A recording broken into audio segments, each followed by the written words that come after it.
Bueno, pues buenas tardes a todas, todos, todes.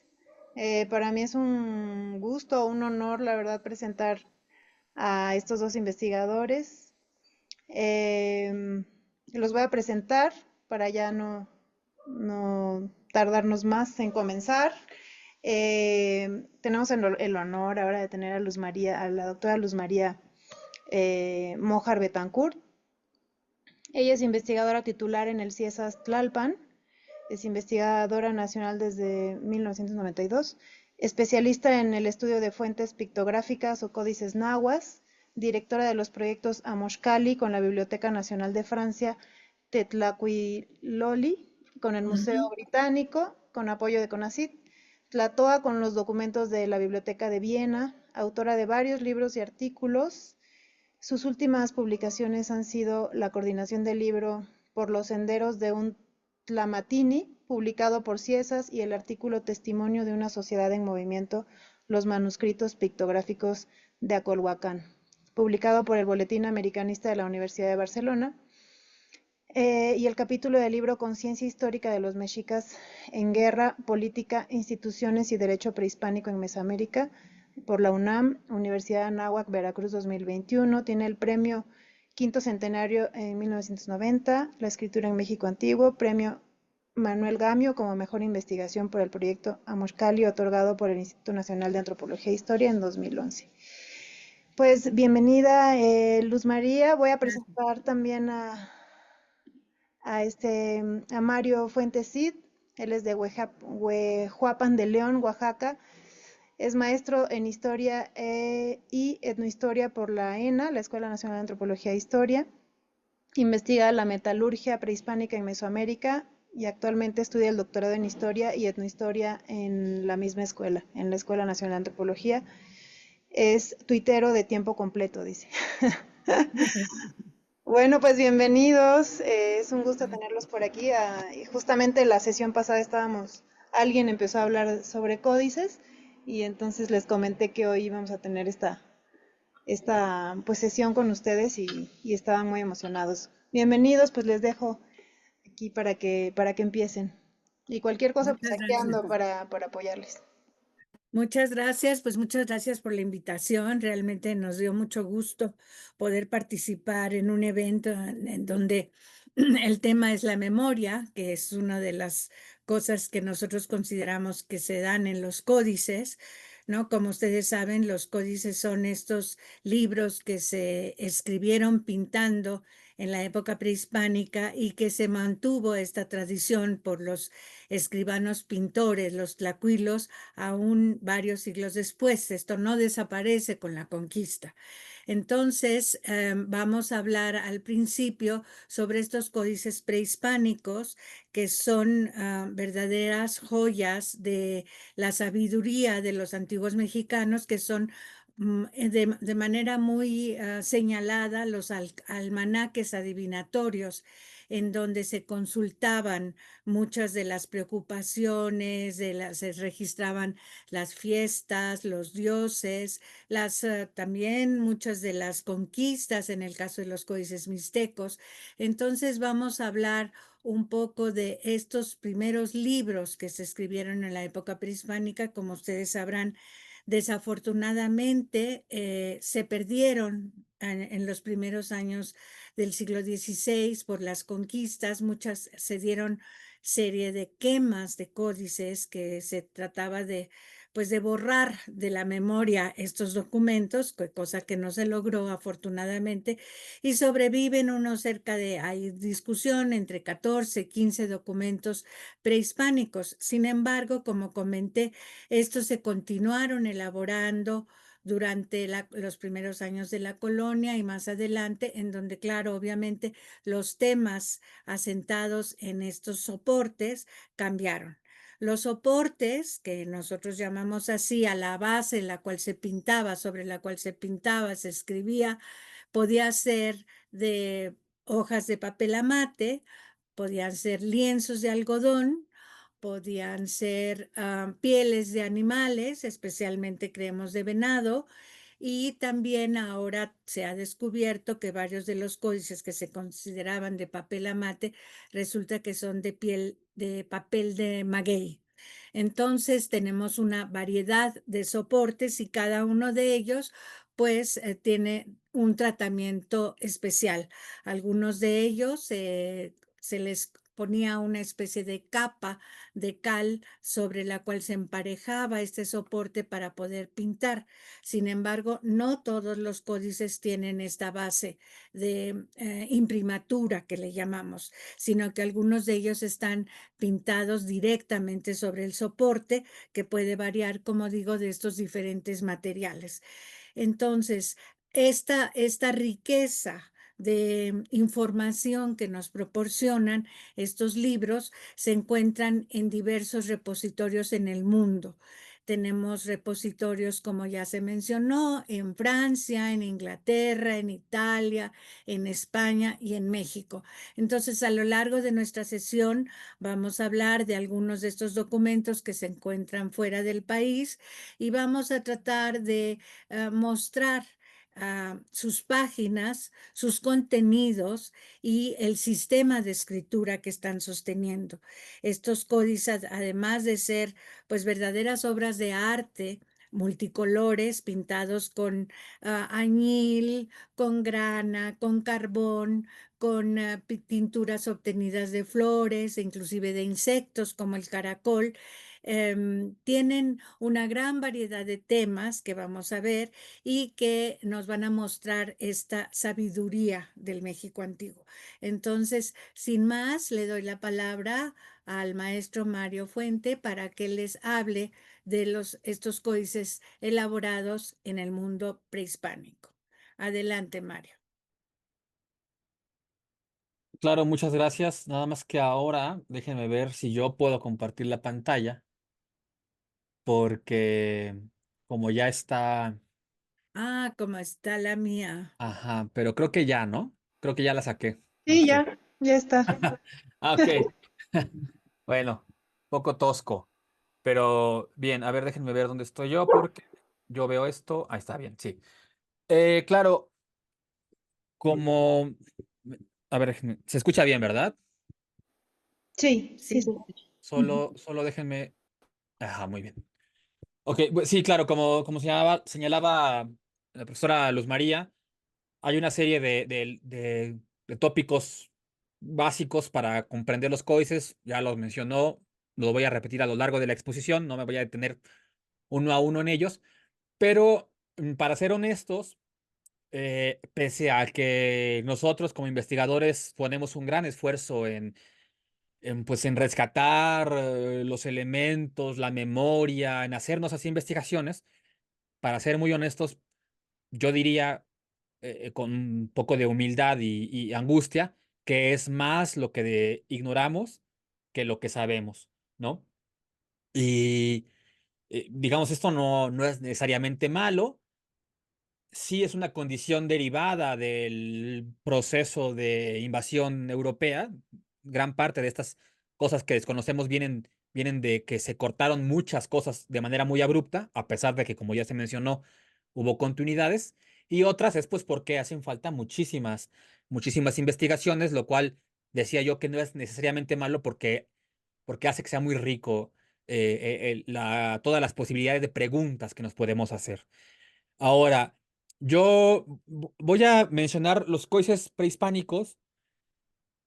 No quisiera yo hacerlo como una sesión general sobre códices prehispánicos, digamos, porque, porque es muchísimo. Por ejemplo, yo en la ENA daba esta materia de códices y tienes un semestre para desarrollar este tema. Y aquí, a pesar de que es bastante generoso el tiempo que tenemos, pues aunque fuera 1 hora, 2 horas, 3 horas, no vamos a poder abordar la totalidad de estos temas, ¿no?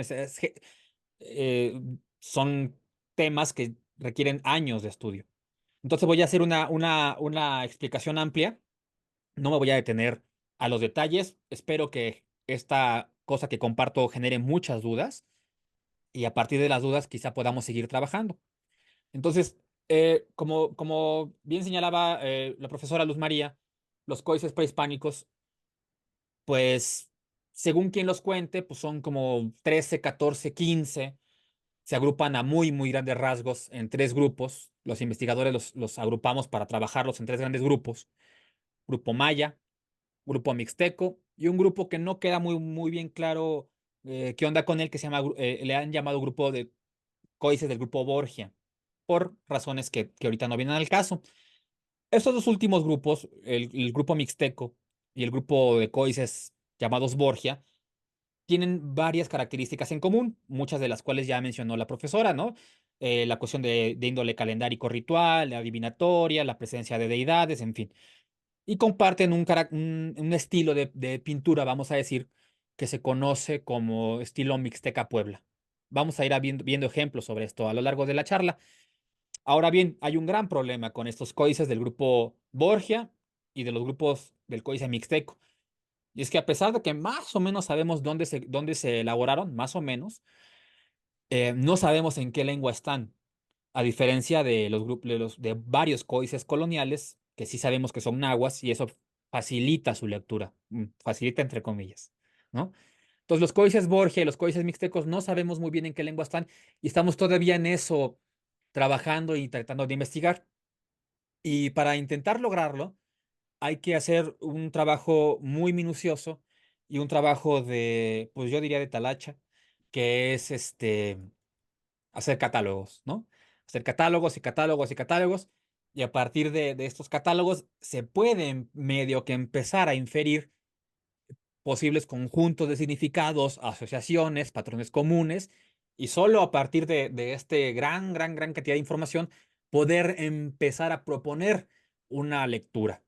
En mi caso particular, la investigación va a intentar indagar sobre las hachas. No voy a hablar muy particularmente de las hachas, porque pues no es plática de hachas, ¿verdad? Pero es un tema que, como decía yo al principio, son mucho de lo que se desconoce y las hachas es uno de estos grandes temas, ¿no?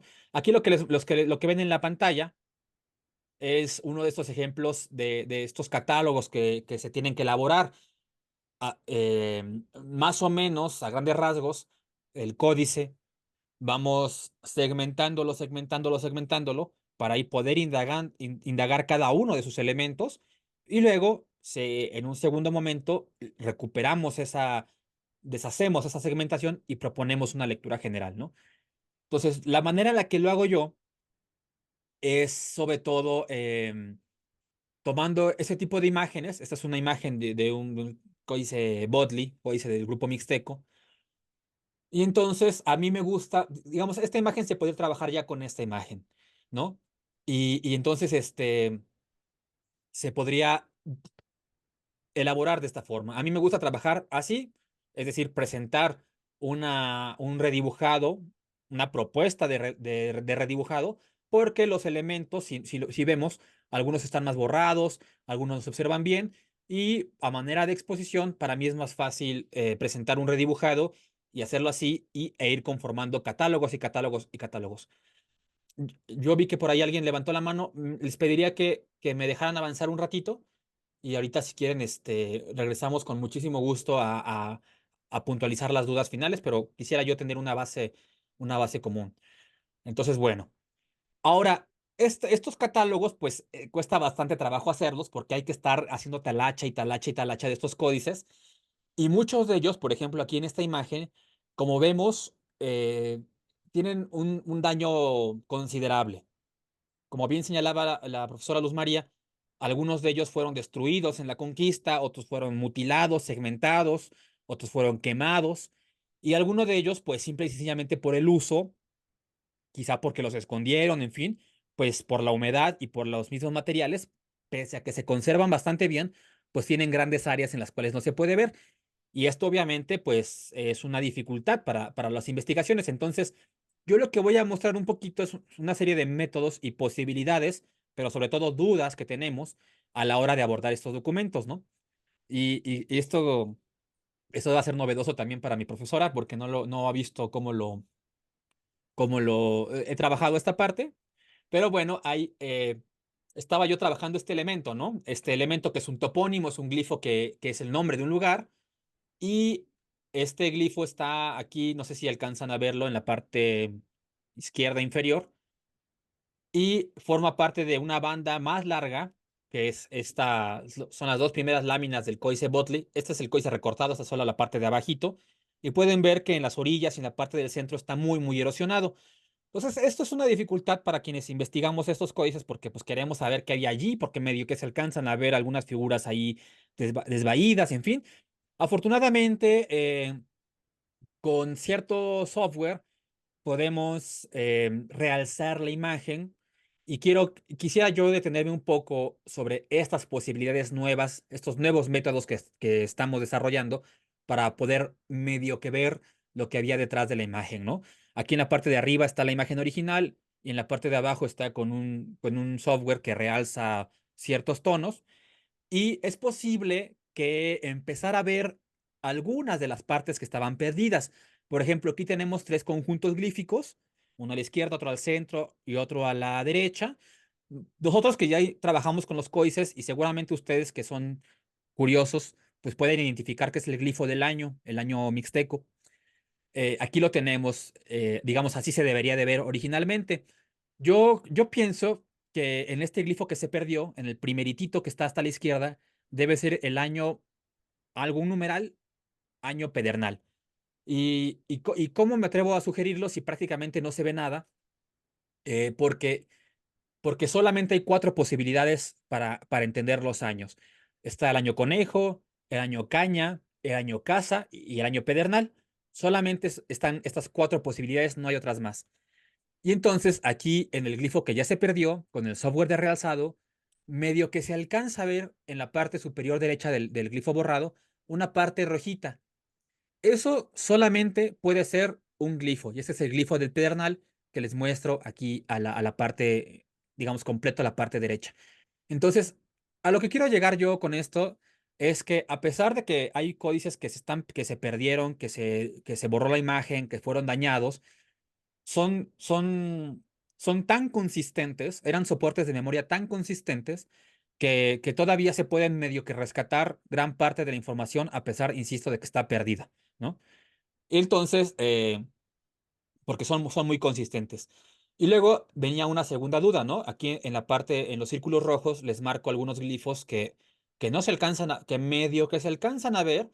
Y nosotros sabemos, insisto, por estar viendo estos documentos y observándolos constantemente, que los glifos de los años siempre viene acompañado el glifo del año, el pedernal, casa, caña o conejo, y luego otro glifo de un día, además de sus numerales. Entonces, por información estructural, más o menos podemos saber que esto que encerré yo aquí, en la parte izquierda, era el glifo del día. Ahora, ¿qué día es? Nuevamente, los códices son tan consistentes que a pesar de que prácticamente no tenemos nada de información, por, por otros glifos de este mismo códice y de otros códices, es posible, pienso que es posible ver que este es un glifo del día cocodrilo. Y esto nos va, a mí, por lo menos a mí en este caso, me va generando una serie de inquietudes para resolver y para ver qué tanto es posible de recuperar de lo que se perdió. Aquí en esta imagen, yo estaba trabajando esta lámina el topónimo del hacha que les comenté, y me encontré con estos personajes, ¿no? Entonces, yo pensaba que era el mismo personaje porque los códices, con muchísimas comillas, ¿verdad? Con muchísimas comillas, están como una especie de viñetas, como los cómics de ahora. Entonces, hay veces que está el mismo personaje en la misma lámina, pero realizando diferentes acciones. Y entonces está repetido, insisto, con muchas comillas, como en la viñeta de un cómic. Yo pensaba que este personaje de arriba era el mismo que estaba abajo, porque además parece ser que está acompañado de un glifo calendárico, que es el que yo considero que es el cocodrilo, que forma parte del nombre, pero después me di cuenta que aparecía este mismo conjunto de dos personajes con un glifo de cocodrilo en la parte de atrás de esta lámina. Entonces yo me preguntaba, quiénes son esos personajes, ¿no? Y una duda de, ¿es posible indagar? ¿Es posible resolver? ¿Es posible, a pesar de que está el códice completamente perdido, es posible rescatar un poquito de esta memoria que se perdió? Y entonces me puse a investigar y a investigar. Y lo que me di cuenta es que estos dos personajes, su nombre calendárico debía ser algo cocodrilo, ¿no? También por estar investigando estos documentos, más o menos sabemos que los numerales, que a cada glifo del día calendárico se viene acompañado de un numeral, y ese numeral es del 1 al 12 o al 13. El punto es que usualmente vienen agrupados en grupos de 5.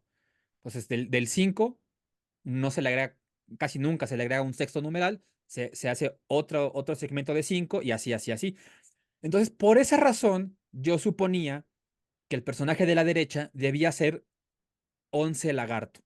No podía ser otro que 11 lagarto porque no hay más numerales y el espacio de los numerales, insisto, es tan consistente que no podía haber otro número posible. Y en contraparte, el de la izquierda debía ser 4 lagarto, porque, insisto, aunque está muy borrada la imagen, aquí la regreso, eh, por el espacio y por la disposición de los glifos, debía ser un numeral 4. Entonces, ¿qué hice yo?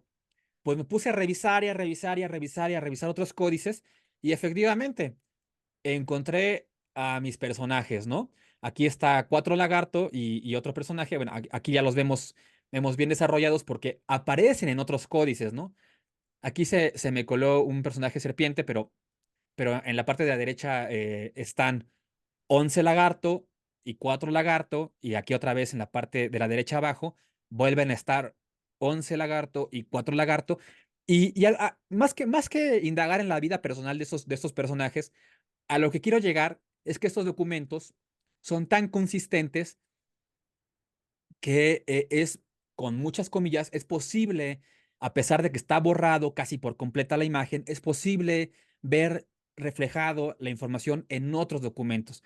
¿De qué nos habla esto? Pues de un sistema que estaba bastante bien acordado, de un sistema que era depositario de la memoria de estos pueblos y un sistema de que era tan consistente, pues que como un sistema de escritura como los que tenemos hoy en día, ¿no? Entonces, a mí me dio mucho gusto poder ver esto, encontrar estos dos personajes en esa secuencia, con sus yelmos, con algunas características en común, con los mismos glifos calendáricos, en otros documentos, ¿no? Y porque, por ejemplo, el gran investigador de esos documentos, él no pudo acceder a esto, porque pues no tenía el software que ahora tenemos, ¿no? Y él no los pudo registrar, estos personajes, ¿no? Entonces, pero aquí aparecen y me parece muy interesante ver cómo estas posibilidades, esos nuevos métodos nos ayudan pues literalmente a sacar esta memoria que se había borrado y a poder entonces hablar y hacerla vivir de nuevo, ¿no? Ahora, los códices, decía yo, los códices mixtecos, voy a recapitularlo rápido: Colombino Becker, Botley, que es el que estaba trabajando, Selden, el códice llamado Suchenutal, y el llamado códice de Viena o Vindobonensis. Estos códices, decía yo, que son bastante congruentes entre ellos, a tal grado que podemos encontrar varios personajes en un códice y luego en otro y en otro y en otro. Pero, como bien señalaban hace ratito la profesora, no solamente están en los códices prehispánicos. Estos 5 códices que mencioné anteriormente son códices que fueron empezados antes de la conquista. Pero también la memoria indígena continuó con la elaboración de estos documentos. En este caso está en su pantalla el mapa de Teozacualco, y es gracias a estos documentos que continuaron durante las primeras décadas del mundo colonial que podemos llenar los vacíos, las dudas, podemos completar las investigaciones que tenemos en el caso de los faltantes o las inquietudes del pasado indígena, ¿no? Por ejemplo, aquí vemos una secuencia de personajes. Voy a hacer énfasis en 2 de ellos, que son estos, ¿no? Si hubiera más tiempo, si ustedes fueran mis estudiantes, si ustedes fueran mis alumnos, pues los pondría yo aquí a adivinar, a describir algunas características, pero no, desafortunadamente no tenemos tiempo para esto. Entonces voy a hacer como que trampa y voy a darle la respuesta, ¿no? Aquí vemos 2 personajes, suponemos que es una pareja, un hombre y una mujer. Cada uno tiene asociado un glifo que debe ser parte del nombre. Ojo, ahora, esto nosotros ahora lo sabemos. pero lo sabemos porque hubo investigadores que con estos catálogos que yo mencioné se pusieron a hacer listas enormes de glifos y entonces podemos saber que estos eran los nombres de estos personajes. Y además es bien interesante porque los volvemos a encontrar en los códices prehispánicos, ¿no? Se supone, o el nombre que les dio a Ocaso a la personaje de la mujer es Quetzaltelaraña, y el nombre que le dio al personaje masculino es como cielo comido, Xucot, algo así. Y aquí los volvemos a encontrar en otro códice, pero ahora más o menos con sus características que tenían en el mapa Teozacualco, el Quetzal y la telaraña y el glifo del cielo comido con el Xucot, pero ahora además con un glifo calendárico que en el códice colonial no tienen por alguna razón que no viene al caso ahorita, pero que desconocemos, ¿no? Y, por ejemplo, aquí vuelven a aparecer, aunque aquí hay una especie de trampa. En la parte superior, en la parte del centro, hay un quetzal con una telaraña. Y al ladito del quetzal, en la parte izquierda, está esta como rectángulo con lo que llaman mis alumnos las pokebolas, ¿no? Los ojitos, sí, los chalchihuites, que es el cielo comido. Y aquí vemos cada uno de estos glifos está acompañado de un glifo calendárico que ustedes ya podrán reconocer porque lo platicamos hace rato, que es el cocodrilo y la casa, ¿no? Entonces, y un numeral. Y entonces sabemos que son estos mismos personajes porque pues coinciden con, ay, se me trabó un ratito, coinciden con estos numerales, con estos glifos calendáricos, con estos glifos de los nombres, con esa secuencia de personajes, en fin. O sea, lo que quiero decir es reiterar que los códices prehispánicos y su continuación colonial son bastante congruentes o manifiestan una estructura bastante congruente bueno, que a mi parecer, ¿verdad? Evidencia un trabajo de memoria interesantísimo y complejísimo, ¿no? Que apenas estamos empezando a entender. Entonces, es gracias a este tipo de información que personajes como Caso se dieron cuenta, no solo por los glifos de los nombres, no solo por los personajes, no solo por los calendarios, sino también por los topónimos que se repetían en unos y otros ciertos topónimos. Por ejemplo, aquí vemos en la parte izquierda un topónimo pues, que no sabemos qué es, y en la parte derecha, en otro códice, un topónimo muy parecido. Quiero que nos concentremos en la banda que está en la parte inferior, que es esta especie de greca blanco con negro. Entonces, esto ayudó a los investigadores, especialmente a Caso, a entender que se trataba del pueblo de Tiraltongo. Entonces, a partir de ese tipo de información y a partir de la información que se ponía en caracteres latinos, por ejemplo, aquí dice, estos son los principales señores que antiguamente salieron del pueblo de Tilantongo, ¿no? Para Teozacualco, porque el mapa es de Teozacualco, bla, bla, bla, bla, bla, bla, bla. Entonces, por ese tipo de información, aquí se los estoy sintetizando, pero esto es una investigación que implicó decenas de documentos, tanto prehispánicos como coloniales. Y cada uno de estos códices tiene cientos, sino miles de glifos. Y solamente a partir de ir catalogándolos, es que empezaron a salir la forma en la que se escribían los topónimos, la forma en la que se escribían los numerales, la forma en la que se escribían los números, la forma en la que se relataba un matrimonio. Y conjuntando los códices coloniales con los prehispánicos, es que empezamos a poder darnos cuenta que estos códices eran códices mixtecos, que eran de índole prehispánico, y por decirlo a muy grandes rasgos, es que por primera vez estos códices empezaron a hablarnos, después de haber permanecido durante siglos en el olvido o sin poder ser descifrados, y que todavía estamos en eso. No quiero que se deje de lado.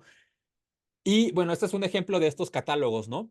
Que hizo Caso, que son, insisto, son cientos o miles de glifos que se van juntando y se tienen que dibujar, que es como empecé la plática. Aquí hay más, ¿no? Y le va poniendo glifo A, glifo B, glifo C, D, bla, bla, bla, bla, bla, bla, y van saliendo la información. Es a partir de este trabajo, de esta talacha, que es años, son años de trabajo. Aquí, que los glifos nos van empezando a hablar, ¿no? Aquí, bueno, son ejemplos rápidos, ¿no? Estos son de Caso, están en su libro, están en ese compilado que es Reyes y Reinos de la Mixteca. Y el tomo 2 es un tomo interesantísimo porque es un diccionario de personajes, ¿no? Son cientos de personajes que él investigó y aquí están, ahí están cientos, cientos, cientos. Puedes ir a algún códice mixteco, leer el numeral, leer el glifo calendárico e ir a buscarlo en ese diccionario.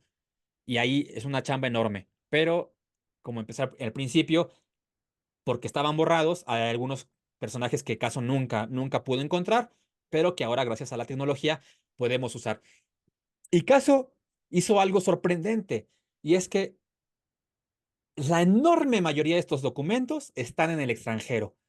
Ese es un mapita que les preparé donde podemos ver los códices con su nombre tradicional: códice Feyerabad-Meyer, códice Selden, Bodley, Mendoza, Laúd, Nuttall, Dresde, Viena, Becker, tal, y ubicados en las ciudades europeas donde están. Y si se fijan, la gran mayoría están en Europa. Solamente 3,5 de ellos están en México. El recientemente descubierto códice Maya de México, Grolier, la primera parte del Colombino Becker, conocida como Colombino, el códice Boturini y la matrícula de tributos son códices prehispánicos o de un momento muy cercano a la conquista.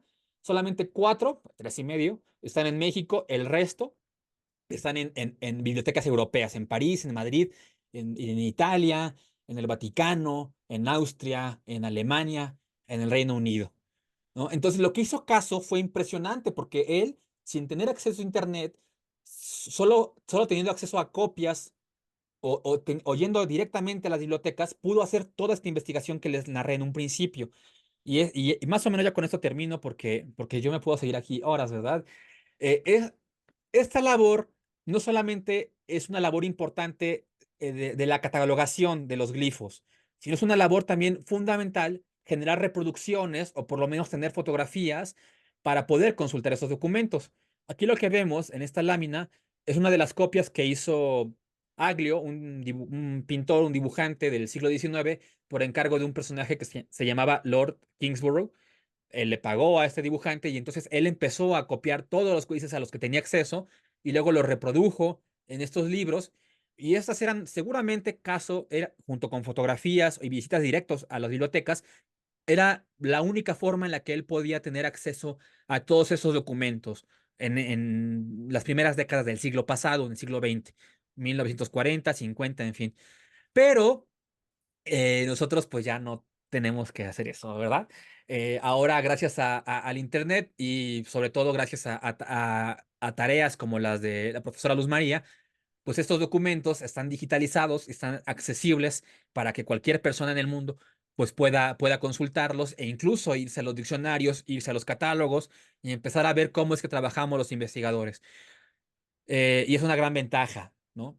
Nunca antes en la historia de la humanidad los códices, tanto coloniales como prehispánicos, habían estado tan bien resguardados en condiciones de preservación, pues ya saben, ¿no? De humedad, de temperatura tan excelentes. Nunca antes habían estado tan bien resguardados y nunca antes en la historia de la humanidad estos códices habían sido tan accesibles a todo el mundo, ¿no? Es como algo paradójico, ¿no? Mientras que por un lado están resguardados en condiciones de preservación ideales, son accesibles a partir de la digitalización. Y creo que eso es algo que ahora para nosotros es muy fácil darle clic y ver la imagen y hacer el redibujado y presentarlo con este software que realza.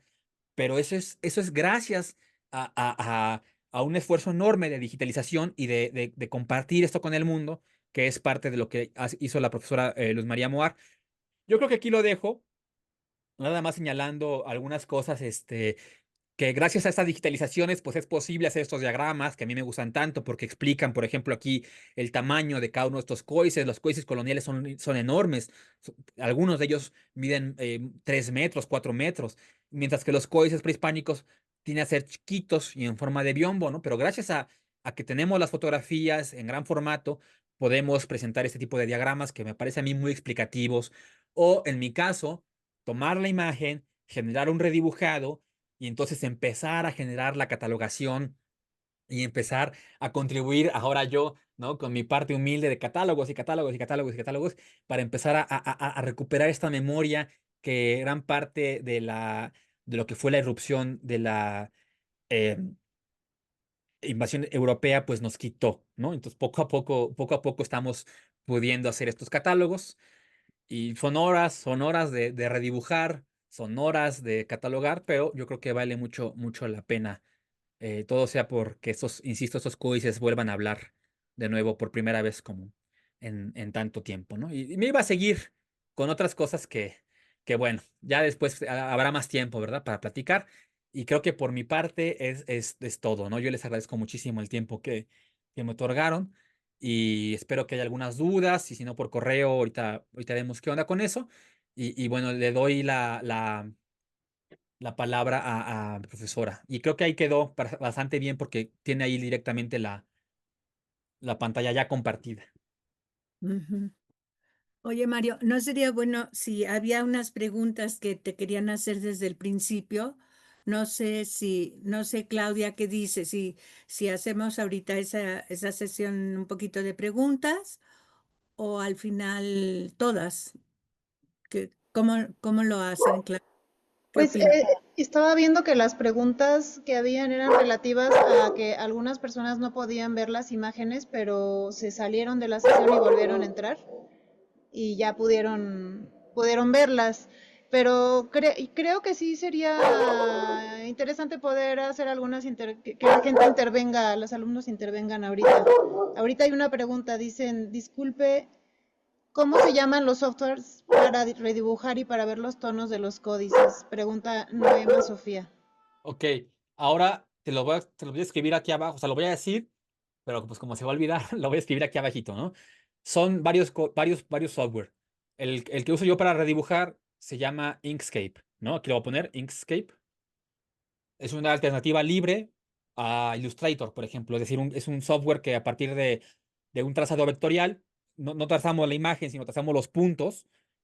Por ejemplo, si quiero hacer un cuadrado, no trazo el cuadrado, sino trazo las aristas, y a partir de ahí, con cómputos matemáticos que escapan a mi entendimiento, ¿verdad? Se genera la conexión y y entonces esto permite que se pueda ampliar y cambiar el color del trazo muy fácilmente. Ese es uno, Inkscape. Luego, el software que permite el realzado de imágenes, ese se llama déjenme lo busco bien porque siempre lo escribo más, D-Stretch. D-Stretch. Este software es originalmente empleado para arte rupestre y para petrograbados.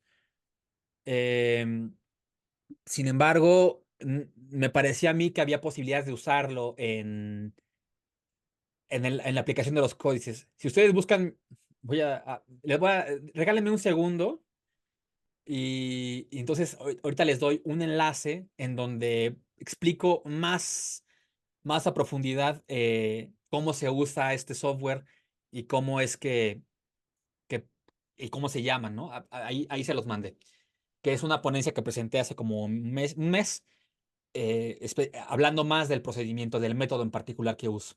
Y luego finalmente otro software que se llama GIMP, que es como la alternativa libre a Adobe Photoshop, ¿no? Que es el software que permite realzar ciertos trazos, que no hablé mucho de eso en realidad, o cortar las imágenes, escalarlas, generar transparencias, ese es otro software, ¿no? Pero si les interesa, les dejé ahí un enlace que es a mi canal de YouTube donde yo comparto gran parte de esto. Y bueno, esa es una, ¿no? Sí, muchas gracias. Preguntan también dónde pueden consultar los catálogos en los que ustedes han trabajado y si les pueden compartir su correo. Claro, bueno, por ejemplo, los catálogos de caso, pues están en su obra, ¿no? Aquí, Reyes y Reinos de la Mixteca, no sé si se vea, creo que medio se ve porque estoy como difuminado, que es el libro que presenté. Ujú. Luego, la profesora seguramente va a hablar más con más detalle del proyecto Tetlacuiloli, que es la página que mostré, y el proyecto Moshkeli. Ahí están los catálogos y los diccionarios de glifos donde se pueden consultar. Y en el caso de eso que les presenté, pues van a tener que esperarme un año a que presente mi tesis de doctorado, y ahí va a estar con mucho gusto el catálogo de hachas, ¿no? Si quieren indagar en las hachas. Pero en la tesis de maestría, ahora se las comparto, está este mismo catálogo, pero para el caso del Códice Mendoza, ¿no? Y entonces en general están allí, en las tesis o en los trabajos impresos, ¿no? Pero ya les di 4 o 5. Caso tiene su catálogo de su diccionario de personajes, Tetlacuiloli, Amoxcali y mi trabajo de maestría. Y si tienen paciencia, en un añito, primero Dios, ya salga mi tesis de doctorado y ahí va a estar como mucho, mucho más trabajo, ¿no? No sé si haya alguna otra duda. Pues ya que nadie pregunta más cosas, yo voy a aprovechar. Eh, bueno, para mí la verdad es un tema fascinante. Siempre me gustó el tema de los códices desde la licenciatura. Tuve una clase de códices, poquitas clases de códices cuando estudiaba, empecé estudiando antropología en la UAP, en Puebla, y ya luego me pasé a la ENA, pero en la ENA no había clases de códices y en la UAP sí había. Era lo único que extrañé de mis clases de Puebla. Pero bueno, escuchando a Mario, pensaba en los códices justo como él llamó, ¿no? Como formas no sé si decirle como archivos de memoria mesoamericana, tal específicamente, y que no son solo testimonios, ¿no? Sino también modos de expresión, de pensar, de sentir. Bueno, no sé cómo lo ven ustedes, ahí, pues, o sea, lo pueden ir diciendo tal vez a lo largo de su presentación, pero me gustaría saber cómo lo ven ustedes. Y me deja pensando mucho ese tema que comentó Mario también de que pues los códices no están aquí. Y a mí me parece muy loco, no están en, no sé, en Europa. Este, y entonces me surge la pregunta de qué significa para nuestra memoria, o la memoria de los pueblos originarios sobre todo, que no estén aquí, esas memorias que estén ausentes o dispersas o exiliadas, no sé cómo bueno, exiliadas, no, robadas, pareciera más que exiliadas, ¿no? Hace poco me acordé de una película que vi que se llama Dahomey, no sé si la vieron. Sí, sí, del retorno de Benín, ¿no? Ah, de los tesoros saqueados, ¿no? Y entonces me parece muy interesante la discusión que hay allí entre estudiantes, entre investigadores, personas que hacen parte de la religión, ¿no? Porque son objetos sagrados, muchos de ellos. Y bueno, me acordé, ¿no? Que, no sé si te acuerdas de la película de cómo los objetos hablan, ¿no? Y ahí yo pensé qué dirían los códices si pudieran hablar, ¿no? Este, Entonces, bueno, esas memorias pues no están aquí, no las han devuelto y qué significaría que regresaran, ¿no? Un poco esa duda me quedó, más bien esa reflexión. Y Bueno, también me quedé pensando en las hachas, no sé qué estás investigando de las hachas. yo estoy, mi objetivo vital es destruir esta idea colonial, neocolonial en realidad, porque no es tan colonial, de que en Mesoamérica no había metales, ¿no? Entonces, en Mesoamérica, desde el siglo VII, desde el 700, hubo trabajo del cobre, después se desarrolló el bronce, y en toda Mesoamérica, en los mayas, en los mixtecos, en los mexicas, en Guatemala, en toda Mesoamérica, en los huastecos, en toda Mesoamérica se usaban los metales, en toda, ¿no? Cuando llegaron los españoles, los mesoamericanos tenían como 900, 1000 años, 1000 años más o menos de haber usado los metales. Pues por alguna razón que no viene al caso, la gente cree que no hay metales en Mesoamérica, pero ahí están en los museos, ¿no? Pueden ir a la sala oaxaqueña en la parte de final, junto a los tesoros de la tumba de Monte Albán, ahí están las hachas. En la parte mexica están en la matrícula de tributo, están los metales, en fin, ¿no? Entonces yo trabajo eso, pero como no soy arqueólogo, lo trabajo en los códices. Entonces, es lo que yo indago de manera rápida, ¿no? Ahora, ¿qué onda con la memoria? Voy a intentar ser breve. Hay un problema con respecto a los códices y es que estos documentos son muy, muy antiguos. Es decir, los tesoros de Dahomey son de 1800, 1900. Incluso cuentan con una gran ventaja y es que se saben quiénes los robaron. Muchos de esos códices no sabemos cómo llegaron a Europa. Y ese fue por décadas, por siglos un problema.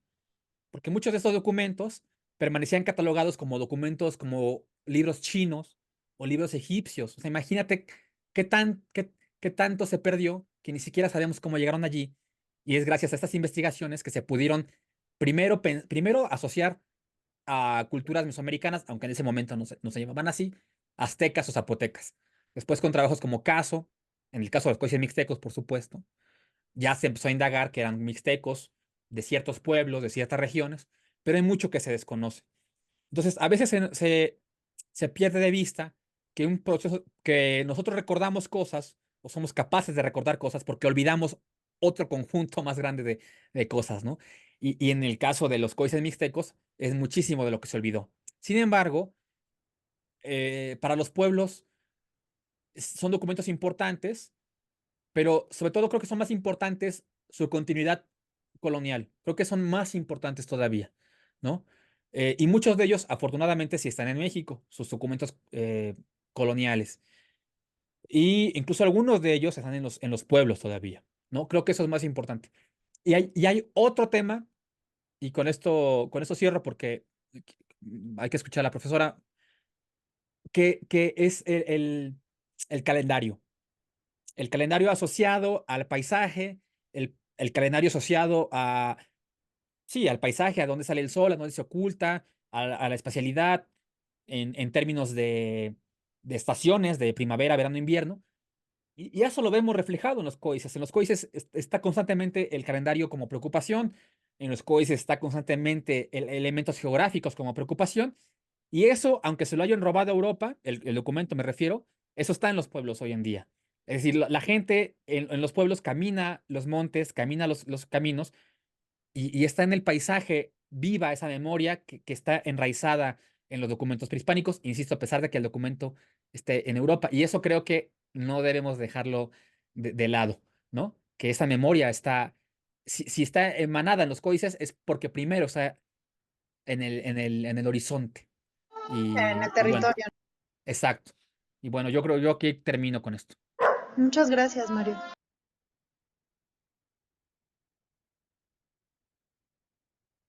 Gracias, Mario. Pues entonces, ahora voy a presentar yo lo que he preparado. Sí quisiera comentar un poco de que a veces suena un poco raro que Mario esté estudiando las hachas, ¿no? Uno dice, ¿por qué las hachas? Y realmente lo que él ha encontrado es, en primer lugar, que hay una gran variedad de hachas, diferentes tipos de hachas, ¿no? Y que en los códices aparecen anotadas una gran variedad de las cuales él ha hecho un catálogo. Y hemos encontrado también que las hachas forman parte muy importante de los rituales y forman parte muy importante de la vida cotidiana. ¿Por qué? Porque pensemos en que en todas las casas del México antiguo debía de haber un hacha que servía para cortar la leña, para cortar los árboles, para cortar un montón de cosas. O sea, era una herramienta fundamental. A tal grado que en algunas de las páginas del Códice Mendoza, cuando aparece una pareja que se va a casar y se les dan una serie de cosas que necesitan para su vida futura, un elemento muy importante que aparece pintado en estas páginas es el hacha, ¿no? O sea, como que entonces el hacha, digamos, se encuentra en todos los momentos de la vida indígena como un elemento tanto ritual como de vida cotidiana. Y esto aparentemente no se le ha dado la importancia que esto tiene, ¿no? La arqueología, pues Mario puede hablar mucho de esto, pero la arqueología las clasifica hachas en general. Y hemos encontrado que hay una gran variedad de hachas, o sea, para diferentes usos, con diferentes tipos de mango, para diferentes rituales. Entonces, pues es un mundo que apenas él está abriendo con su trabajo de investigación sobre las hachas en el México antiguo, ¿no? Entonces, bueno, Yo les pues compartí ahora rápido esta imagen, ¿no? Que es la que mencionaba. Ahora voy a iniciar yo con la presentación que tengo. Como ya hemos hablado, bueno, de los códices, una característica de los códices que hemos utilizado los investigadores para clasificarlos ha sido el formato. Quiere decir, si son hojas sueltas o tienen forma de libro, eso nos va diciendo, nos va fechando el documento. ¿Por qué? Porque los documentos prehispánicos son como este que aparece en la imagen, el famoso ya Códice Boturini o tira de la peregrinación, que eran especies de acordeones, tiras muy largas de papel a mate, generalmente en este caso, que se iban pegando, ¿no? Nosotros podemos ver las uniones que se dan del tamaño del papel amate, de la hoja, podríamos decir, de papel amate, que se va pegando para hacer una tira muy larga que puede llegar a medir hasta 3 metros. Estas tiras se podían pintar por el frente y también se podían pintar por atrás. En algunos de los códices mixtecos, sobre todo, vemos que están pintados por el frente, el recto que nosotros llamamos, y la vuelta, o sea, la parte de atrás, ¿no? Ahora yo voy a hablar de algo que se comentó ya, que es por qué están los códices. Bueno, no tanto por qué, sino dónde están estos códices mexicanos. Entonces vamos a ver cómo hay en los repositorios a los cuales yo he podido tener acceso para conocer los documentos, para poderlos fotografiar y para poder comprar las imágenes de nuestros códices. Entonces, uno de los lugares en donde tenemos códices que hemos trabajado es el Museo Británico. Ahora más adelante voy a mostrar cuáles son estos códices que están en el Museo Británico y también en la Biblioteca Bodley en Oxford, en Inglaterra. Esta es la biblioteca en donde se encuentra el códice llamado el Códice Mendoza o Mendocino, que es uno de los tesoros también de la propia Biblioteca Bodley, en donde por supuesto que no quieren regresarlo a México, ellos la consideran ya como parte de su patrimonio y con mucho trabajo nos dejan ver el original. Afortunadamente, como ya comentó Mario, ahora ya casi todas las bibliotecas han digitalizado sus acervos de códices y se permite, son accesibles tanto a investigadores como a interesados. Otro de los repositorios que hemos trabajado es la Biblioteca Nacional de Francia. La Biblioteca Nacional de Francia, después de los códices, el número de códices que tenemos en México, el mayor acervo está en la Biblioteca Nacional de Francia. Y curiosamente, en la Biblioteca Nacional de Francia hay la sección oriental y la sección occidental, pues los códices mexicanos están en la sección oriental junto con los documentos chinos, hindús, etcétera, en donde realmente uno se pregunta, ¿por qué están en la sección oriental? Pues porque no se sabía en el momento en el que se catalogaron de qué se trataba, ¿no? Seguramente los funcionarios de la biblioteca vieron dibujitos, muñequitos y dijeron, pues estos son dibujos que se parecen a los otros dibujos de los orientales y los clasificaron y los metieron en la sección oriental. Entonces, el fondo mexicano se encuentra en la Biblioteca Nacional de Francia, en la sección oriental del fondo. Y otro acervo que hemos trabajado, estamos trabajando y terminando, es los documentos que están en Austria, en Viena. En este edificio maravilloso que es el museo, hay una parte de la biblioteca y en esa parte de la biblioteca se encuentran los documentos mexicanos. En el caso de los documentos mexicanos que están aquí, sí sabemos que muchos de ellos salieron cuando estuvo Maximiliano en el país. Maximiliano tenía una asistente, una persona muy cercana, un fraile, un religioso, Bilimek, que cuando se va de Austria, Maximiliano le dice, llévate las cosas. O sea, habían formado una especie de pequeño museo, ¿no? Con piezas y sobre todo con códices que entonces en ese momento salen del país y se van a Europa. Entonces, algunos de estos documentos sabemos cómo llegaron. Bueno, otro acervo que vamos a ver algunos de los documentos es el acervo que se encuentra en México, en el Museo Nacional de Antropología e Historia. Ustedes saben que en lo que son los sótanos del museo existen pues una serie de oficinas, de bodegas y existe una caja fuerte como de banco, así que se le da vuelta para acá y vuelta para allá, donde se encuentran los códices mexicanos. Actualmente están perfectamente cuidados con temperatura especial, con control de luz, con control de aire, para preservarlos y cuidarlos, cosa que no hicimos en México durante siglos. Durante siglos los códices no fueron importantes para México y por eso salían del país, los vendían, los regalaban, o sea, los destruían y bueno, pues no fue sino hasta a partir de básicamente del siglo XIX cuando se empezó a crear esa conciencia de la riqueza de estos documentos que es parte de nuestra historia y parte de la memoria de los pueblos y del México. Entonces, vamos a ver aquí algunas imágenes. ¿Quiénes eran los que elaboraban estos códices?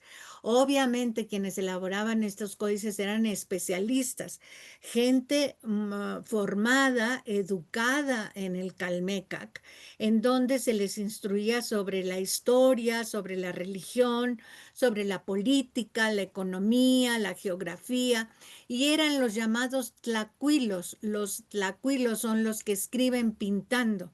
Entonces aquí vemos a un tlacuilo que está sentado sobre un asiento, lo cual nos indica que es una persona de cierto rango de nobleza, que tiene una palabra azul que quiere decir de noble. Una gente no es del pueblo común, es una gente noble que está enseñando, educando a un joven en la manera de escribir los códices, de pintar los códices.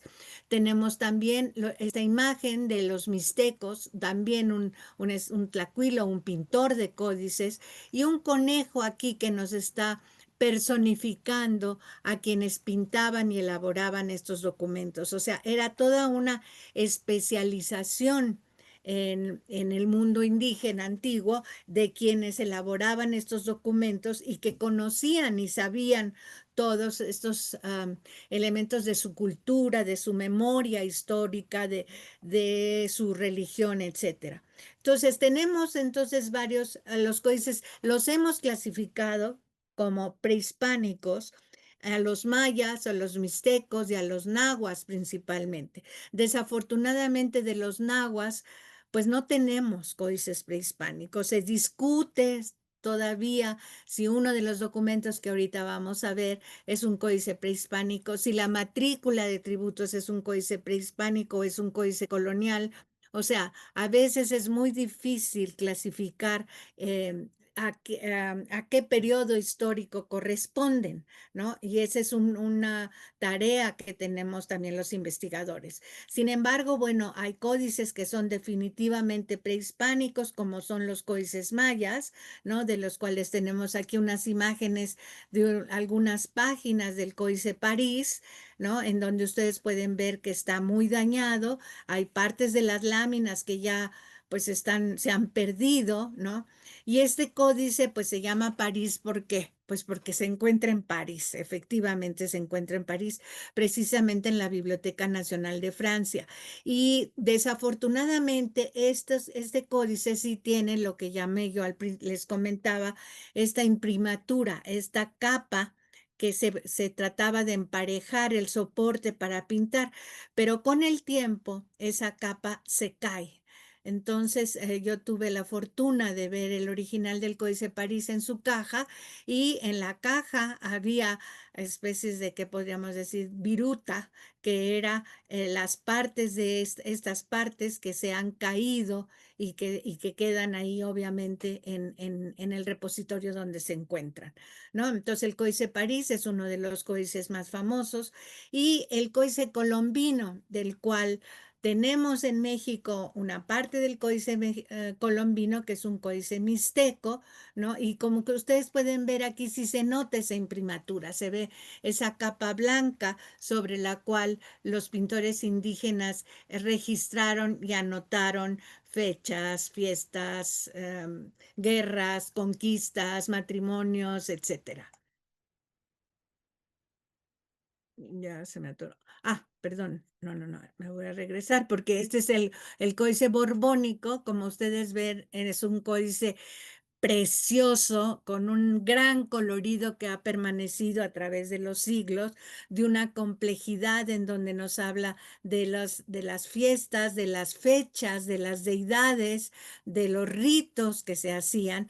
Y este códice últimamente he leído en el periódico y he tenido ciertas noticias de que se está peleando, bueno, no peleando, se está pidiendo que se regrese de Francia, está en el Palacio Borbón y se está pidiendo que se regrese a México. Es muy difícil que se regrese.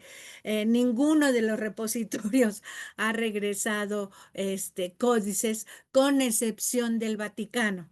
El Vaticano, con motivo de la visita del Papa, regresó uno de los códices preciosísimos, que es un códice sobre plantas, sobre cómo vienen anotadas las plantas y sus usos medicinales. Entonces, ese es el único códice que se ha regresado, pero este borbónico, pues estamos esperando noticias de que si efectivamente va a regresar o no va a regresar, que es muy difícil que regrese.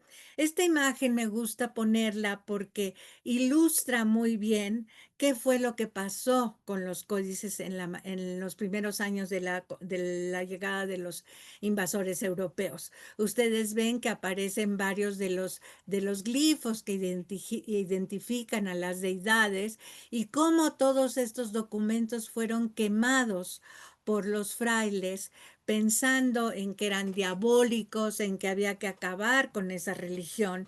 Y entonces se organizaron verdaderas fogatas, ¿no? Relatan algunos de los cronistas tempranos cómo hubo en ocasiones que duraban días las quemas de estos códices. Imagínense lo que significó esa pérdida, no solo para México, sino para el mundo. Estos documentos que se encontraban en edificios construidos especialmente para guardarlos, los llamados Amoshkali. Amoshli es libro y Kali es casa. La casa de los libros, o sea, las bibliotecas, archivos donde se guardaban estos documentos, y fueron destruidos casi en su totalidad, casi en su totalidad. Entonces, esta imagen pues nos ilustra muy bien esta quema que se hizo de los códices prehispánicos. Sin embargo, ahí no paró la producción de estos documentos con la conquista, sino que se siguieron produciendo estos códices que llamamos los códices coloniales, y que gracias a estos documentos podemos reconstruir mucho de la vida indígena. Uno de estos documentos es el llamado Códice Florentino, que se encuentra en la Biblioteca Medicea en Florencia, Italia. Este códice es un libro que elaboró el padre Sagún junto con sus ayudantes, sus colaboradores, en donde él les preguntaba sobre la vida indígena, y todos ellos pintaron y escribieron sobre ello. En esta siguiente lámina ustedes van a ver cómo es el Códice Florentino, ¿no? Tiene la parte de las imágenes de un lado y la parte del texto en náhuatl, ¿no? Entonces, sin embargo, bueno, podemos ver por el tipo de las imágenes que estas ya tienen aquí una serie de elementos que nos hablan del mundo colonial, de la vestimenta de los personajes, el tipo de construcciones, pues nos está hablando ya de otra época. No es el mundo prehispánico, no son los calis, no son los templos, no son la vestimenta que utilizaba el mundo, los indígenas en aquel momento, sino que ya aparece esta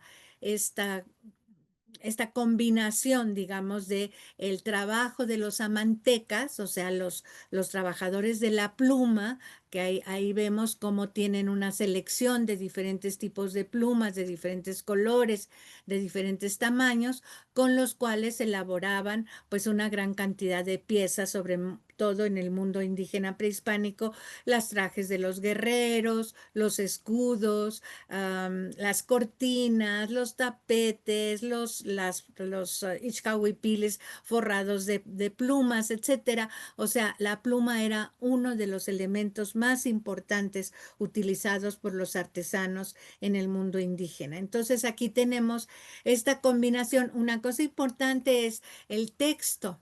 El texto que ustedes ven, yo tuve también la fortuna increíble de ver el original en Florencia.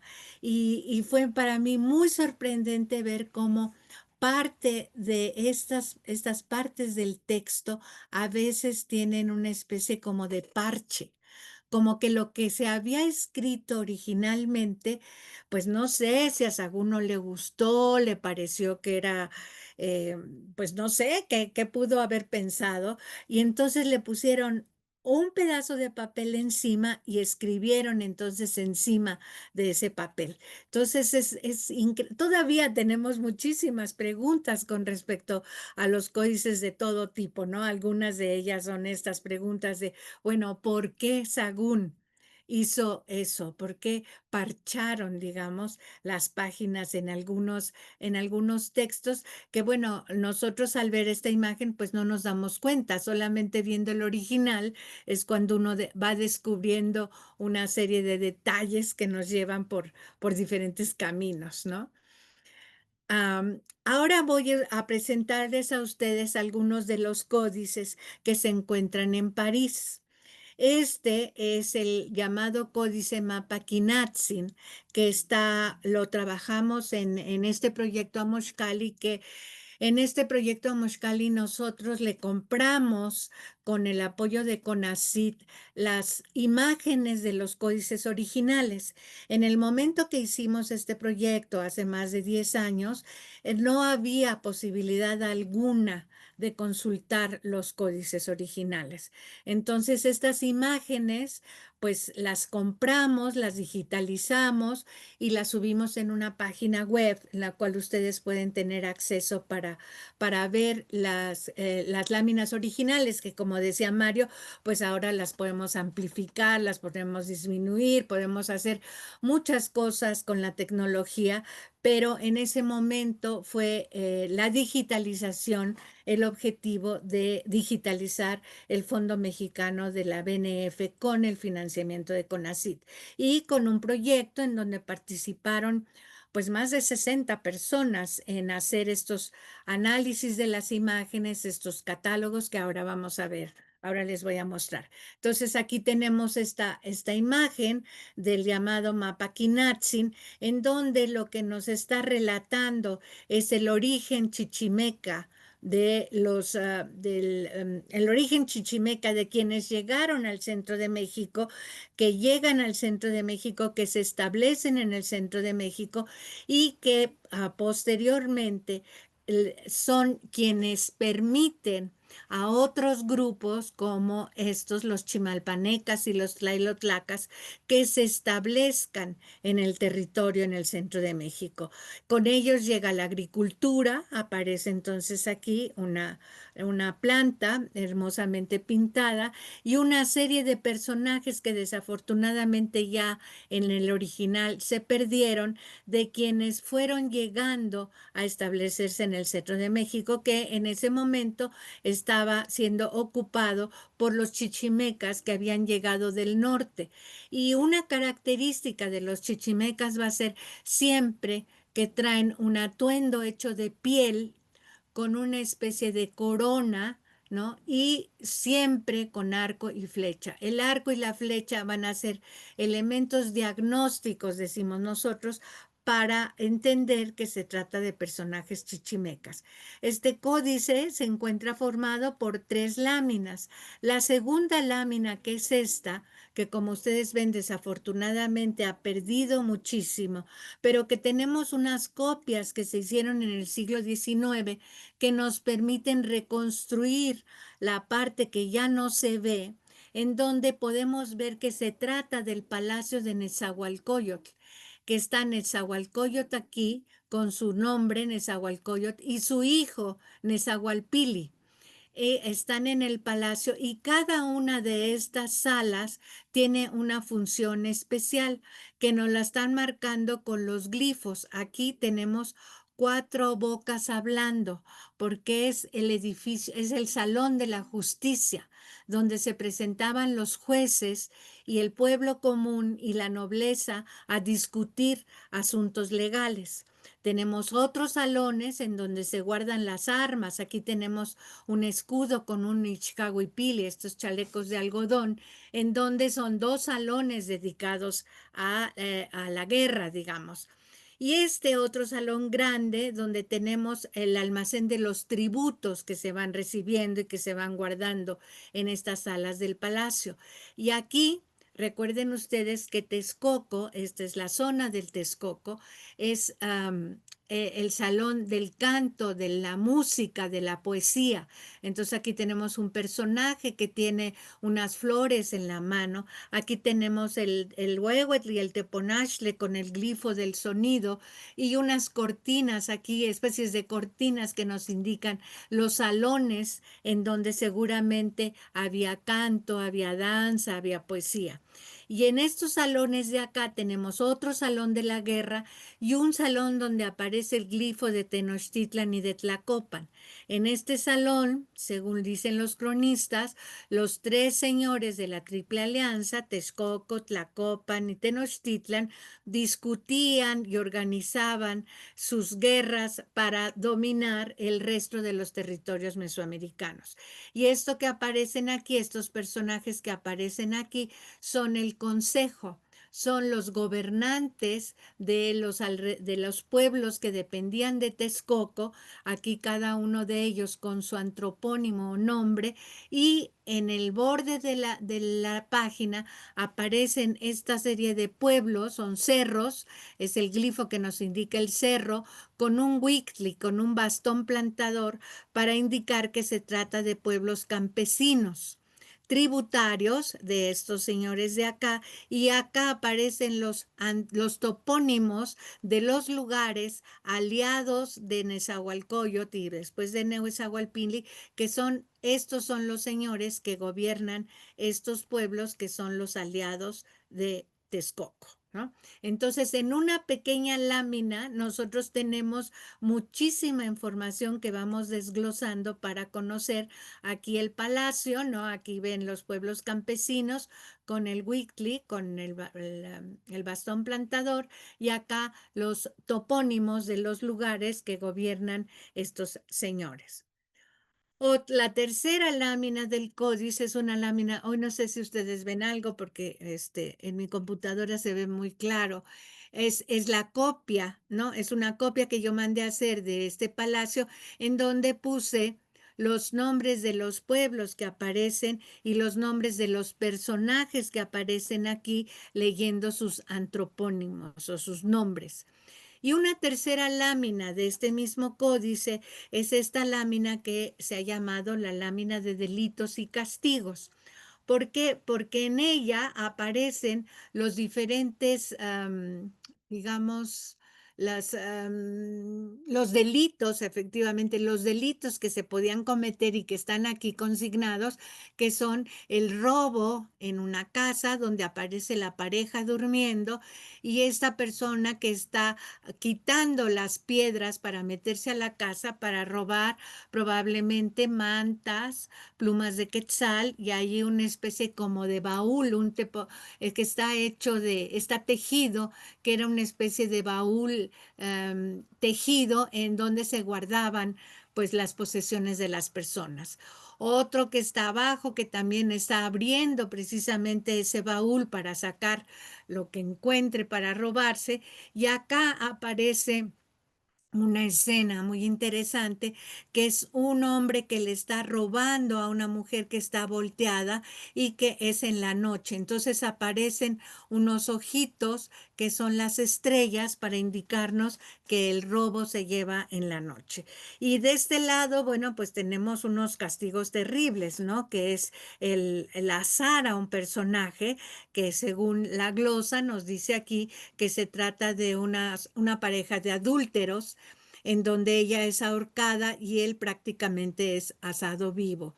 Y abajo tenemos otra pareja de adúlteros que están siendo apedreados.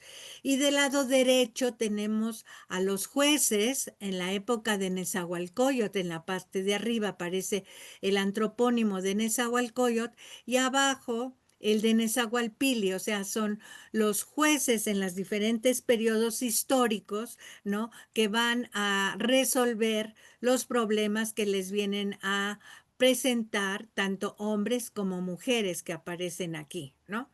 Entonces, como ustedes ven, estos códices, bueno, aquí ahí están en detalle. Ah, otro que me brinqué es el encarcelamiento. Según los cronistas, los deudores, los que apostaban, eran castigados en la cárcel, ¿no? Aquí tenemos una escena más clara del juez en la época de Nezahualpili con su nombre, y aquí cómo está la vírgula de la palabra diciendo cómo le están presentando su caso a discutir al juez y el castigo al culpable. Y bueno, la escena está terrible de el castigo a los adúlteros, porque no solo son adúlteros, sino que mataron a la pareja. Entonces, por eso es ese castigo. Otro de los códices que aparece en París pintado sobre piel de venado es el códice Mapatlotzin, que como ustedes ven es una tira muy larga de diferentes piezas de papel a mate. Desafortunadamente hay partes del códice que están ya muy dañadas, pero otras que podemos ver muy claramente, como es nuevamente el origen de los linajes chichimecas con la cuna donde aparece el heredero que va a formar el linaje, ¿no? Y las parejas en donde ya los hombres ya no traen piel de animal, sino que traen una manta blanca, y las mujeres también ya no traen aquí está la piel de animal y posteriormente ya la manta blanca. O sea, cómo ha cambiado el atuendo de estos chichimecas. Y aquí una escena que me gusta un poco resaltar, que es el linaje que va a descender, estos van a ser todos los gobernantes de Texcoco, y cómo aquí a partir de Nezahualcóyotl, estos aparecen sentados sobre sus tronos, sobre su Tepoztlípalli, su asiento con respaldo, que no tienen estos de acá, o sea que acá son reconocidos realmente. Nezahualcóyotl es reconocido como un gran gobernante de Texcoco. Y es en la época de Nezahualcóyotl donde se desarrollan una gran cantidad de artesanías muy finas. El trabajo del oro, el trabajo de la plata, el trabajo de la pluma, y aparecen cada uno de los artesanos con sus instrumentos con los cuales elaboraban todos estos bienes. Y bueno, aquí la genealogía de los señores que llegan ya hasta la época en la que llegan los europeos. Otro de los códices muy importantes que se discute si es prehispánico o no es la famosa tira de la peregrinación, en donde se marca pues la salida de la peregrinación que llega a establecerse en Tenochtitlan. Y aquí otro ejemplo de los chichimecas. Este es el códice de Tepetlaostoc, este pueblo que está cerca de Texcoco también, en donde aparecen los antecedentes chichimecas, esa memoria del pasado, su origen como chichimecas, y posteriormente cómo aparecen como toltecas. O sea, entran en contacto con los toltecas del centro de México y adoptan entonces las mantas de algodón, los asientos con su respaldo, para hacer una diferenciación entre la época de chichimecas y la época posterior, ¿no? Entonces vamos pues reconstruyendo esa historia. Otro grupo de códices muy importante que tenemos son los códices de tributos. Estos códices, uno muy importante que ya hemos mencionado es la matrícula de tributos, la cual se encuentra en el Museo de Antropología, en la bóveda del museo. Las primeras láminas, como ustedes ven, están destruidas, solamente tenemos pedazos de las primeras láminas, ¿no? Sin embargo, bueno, son importantes y podemos ver aquí en estos registros de tributo se anotan los nombres de los pueblos que van a ser sometidos por los tenochcas con la imposición de que paguen el tributo. Y entonces aquí está el tributo que tienen que pagar. Estas son mantas, mantas de diferentes colores, estilos, y el numeral que nos indica 400, o sea, son 400 cargas de mantas blancas, 400 más estas, más 400 mantas decoradas, más 400 mantas rojas, más 400 cargas de huipiles, o sea, los blusones de las mujeres, y de mashtlatl, los que usan los hombres, ¿no? La banda que se cruza para formar el calzón que utilizan los hombres. Y un pedazo nada más tenemos con el topónimo muy importante de Tlatelolco. ¿Por qué? Porque el sometimiento de Tlatelolco por Tenochtitlan es muy interesante y muy importante porque ustedes recuerden que en Tlatelolco se celebraba el famoso mercado. Era el lugar de intercambio donde acudían muchísimas personas que elaboraban una gran serie de productos, tanto de lujo como de uso cotidiano, y que se realizaba en Tlatelolco. Entonces los tenochcas no podían tener a un lado a un vecino que no les tributaba. Y entonces someten a Tlatelolco y le imponen la serie de tributos que vimos en esa lámina. Otras, la expansión de los mexicas aliados con Texcoco y con Tlacopan y ellos mismos abarca una extensión muy grande de toda Mesoamérica, en donde van a imponer el pago de tributos a diferentes nichos ecológicos, podríamos decir actualmente. Así tenemos, por ejemplo, la lámina donde está el glifo del Soconusco y una serie de poblaciones de esta zona del país, actualmente del sur, del sureste del país, en donde tenemos que tributan, ¿qué van a tributar? Productos que no se pueden consumir, que no se pueden crear, que no se pueden obtener en el centro de México.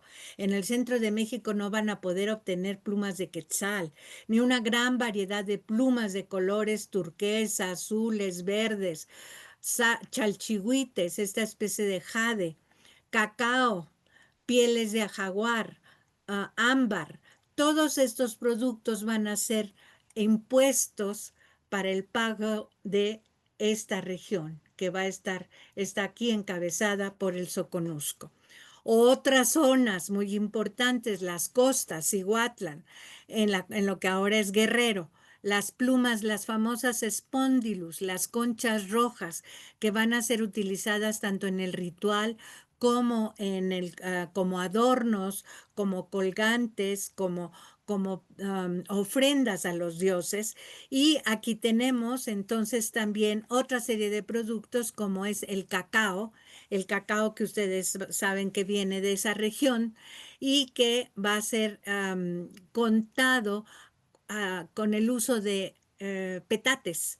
Los petates van a ser la unidad de medida van a ser 20, 40, 60, 80, cada bandera significa 20, 80 petates llenos de cacao y tenemos aquí una flor que nos indica que se trata, no sé si un tipo de cacao que está señalado con esta flor, que es un cacao muy fino, o son flores de cacao, porque los cronistas nos dicen que Motecuzoma tomaba cacao, pero que lo perfumaba con flores. Entonces es probablemente que sean las flores de cacao para perfumar la bebida.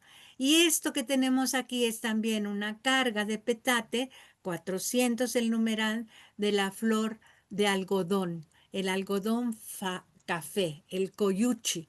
Hasta la fecha, muchas de las mujeres usan estos huipiles cafés que son elaborados con ese tipo de algodón.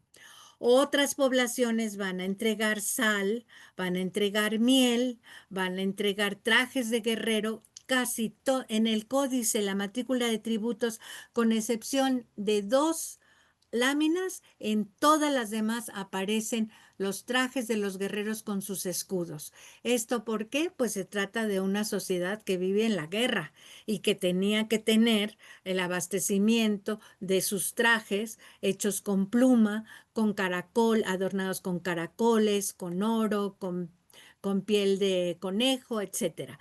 Y otro tributo que también va a aparecer aquí en estas matrículas son los chiles, el chile rojo o chiltecpin, también medido en los petates. Y bueno, otro de los códices de tributo muy importantes que se cita constantemente es el llamado Códice Mendoza, que ya vimos dónde se encuentra en la biblioteca en Oxford, en Inglaterra. Este códice muy famoso, muy reconocido, está formado por 3 secciones. Una es la sección que anota a cada uno de los gobernantes a partir de Ixcóatl hasta Moctezuma II, las guerras que se celebró durante su periodo, aquí aparecen los años, y los pueblos que fue conquistando. Cada uno de ellos tiene su topónimo que nos indica de qué pueblo estamos hablando. Y otra de las secciones del códice va a ser lo que se llama la vida cotidiana, en donde nos va a hablar desde la vida de un niño hasta su muerte y las etapas y las actividades que va a desarrollar siendo guerrero, artesano, etc.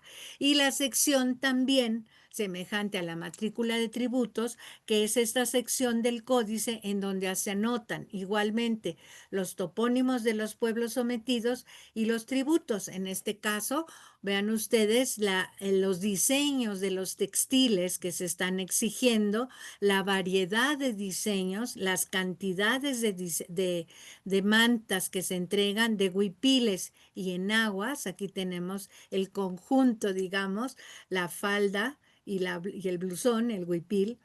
Las águilas vivas que se van a conseguir y que seguramente van a ir a parar al famoso zoológico de Moctezuma, y los trajes de los guerreros diferentes. Cada uno es un rango distinto con un escudo que se identifica con el traje. Y las trojes de maíz, frijol, chía y huautli, que bueno, van a ser fundamentales para el mantenimiento de la población, puesto que si pensamos en que Tenochtitlan era una isla, no se podía cultivar más que en las chinampas, y entonces las poblaciones sometidas tenían que aportar el frijol y el maíz, la chía y el huautli. Aquí tenemos una lámina de la primera sección donde aparece Moctezuma y algunos de los pueblos que él sometió, en donde tenemos el escudo, que es el glifo que nos indica guerra, y los diferentes pueblos sometidos, cada uno con su antropónimo. ¿Y cómo sabemos que fueron vencidos? Porque aparece este templo, este Cali volteado, con las volutas de humo que nos indica que fue incendiado, que fue destruido, que fue conquistado. Entonces, todos, aquí tenemos otras, aquí les muestro la de Tlatelolco, que como ven fue especialmente importante para los tenochcas haber controlado a Tlatelolco, ya que no solo pusieron el templito y el topónimo, sino que pusieron los palacios de Tlatelolco, los templos, perdón, de Tlatelolco, y cómo vencieron al gobernante que aparece aquí cayéndose con su antropónimo y el glifo de Tlatelolco. O sea, una conquista muy importante que fue el sometimiento de Tlatelolco.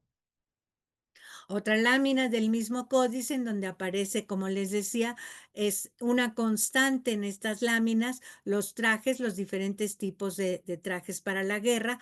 Cada uno tiene un rango diferente dependiendo del número de cautivos. Y también en el Mendoza, estas láminas de tributo de gran riqueza que viene del Soconusco y de Veracruz, con una complejidad de las mantas, de los trajes, de las las joyas de oro, de chalchihuitl, de ámbar, de plumas de quetzal, las pelotas para el juego de pelota, las plumas verdes, los adornos de oro y en este caso que ya vimos, bueno, las pieles de jaguar, el ámbar, el cacao, o sea, una serie de bienes de lujo que van a imponerse a los pueblos conquistados y sometidos.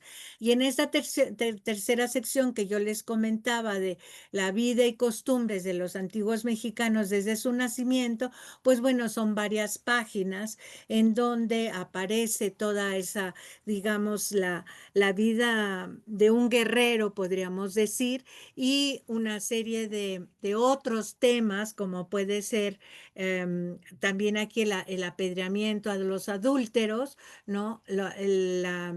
El gran respeto a los ancianos, que se les permite que beben pulque y que son personajes muy protegidos, digamos, por la gente más joven. Pues esas son las tres secciones del Códice Mendoza o mendocino.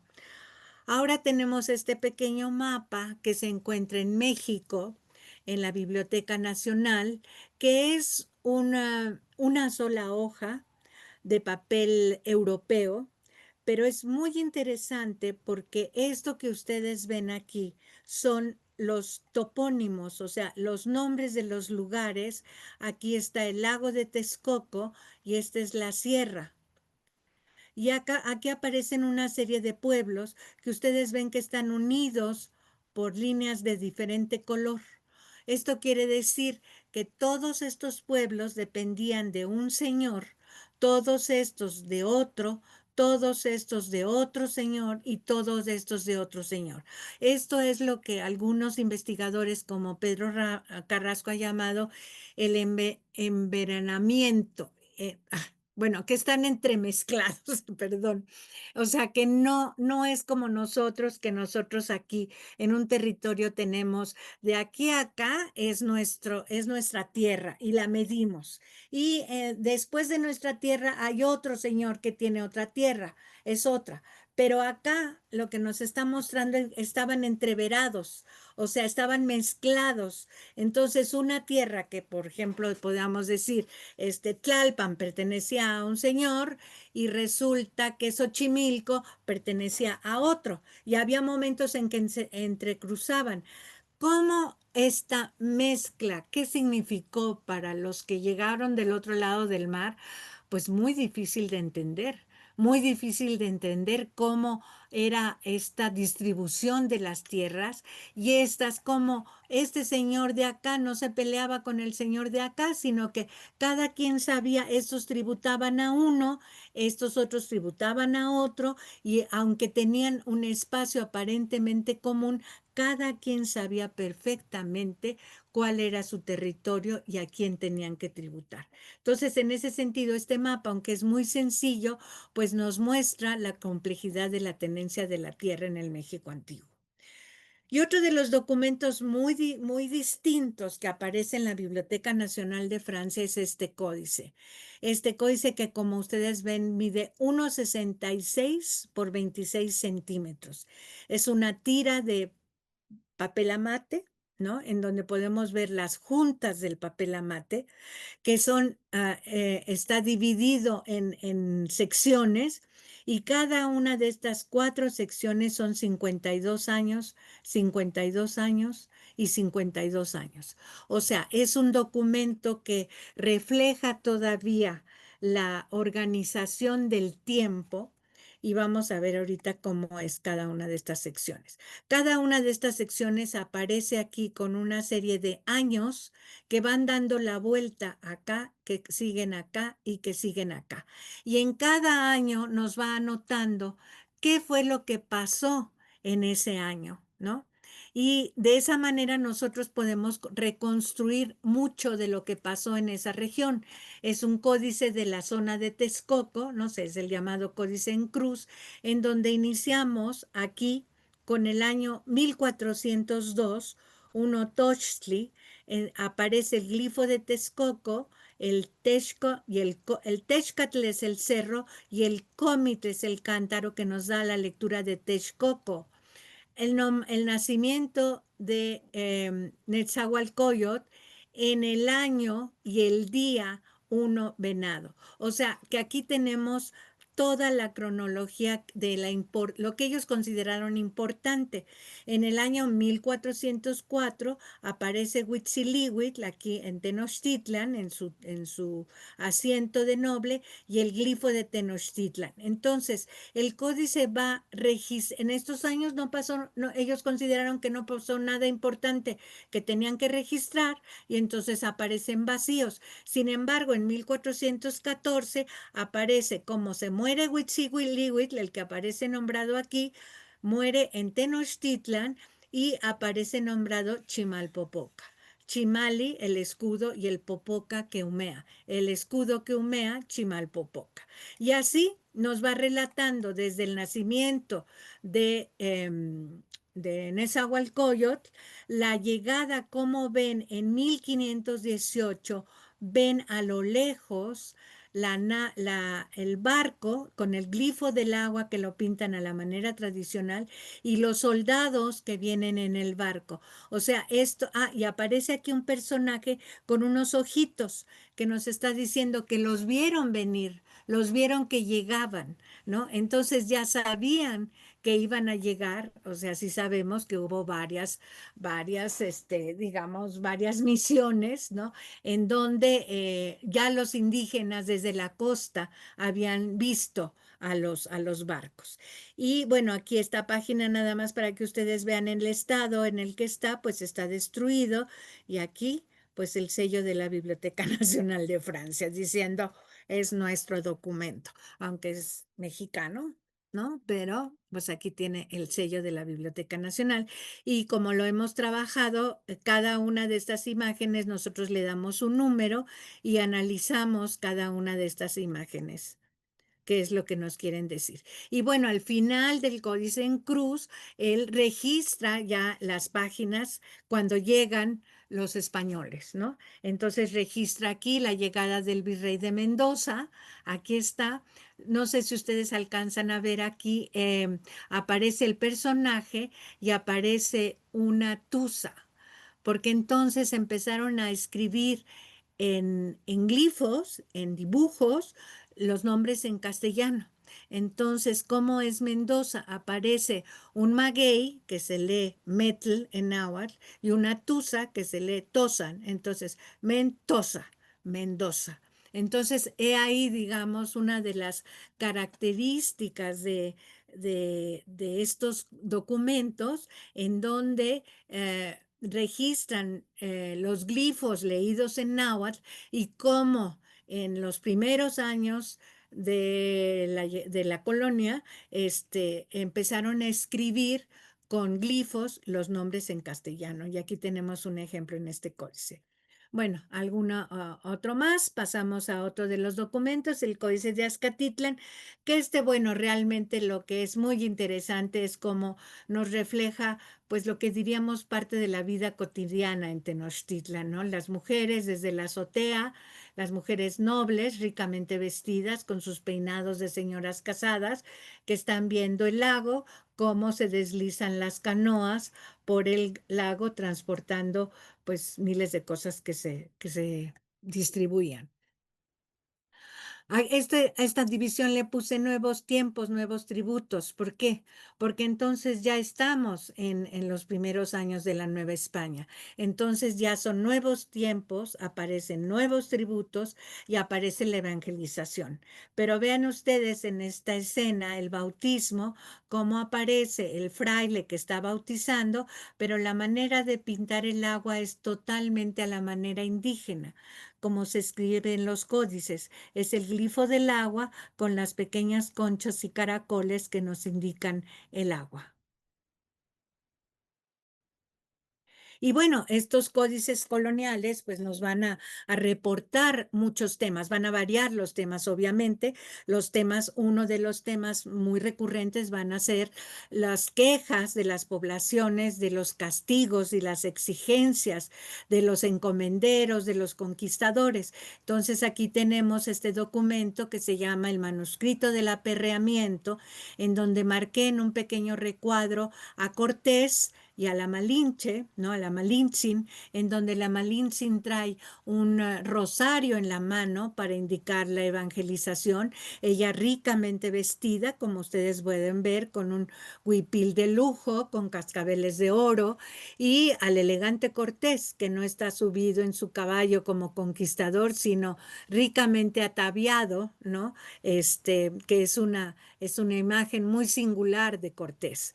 Y la escena dramática del aperreamiento a los señores de Tlaxcala, en donde el perro está atacando totalmente a un personaje, está ensangrentado y le están observando la escena un grupo de señores nobles que están encadenados y que pues bueno, les están dando a entender que, bueno, no les están dando a entender, las crónicas nos dicen que es una especie de represalia por no haber pagado los tributos que debían entregar a los europeos ya en este momento, a los encomenderos, a los administradores, ¿no? Aquí un detalle que les mencionaba de Malintzin, ¿no? Y de Cortés.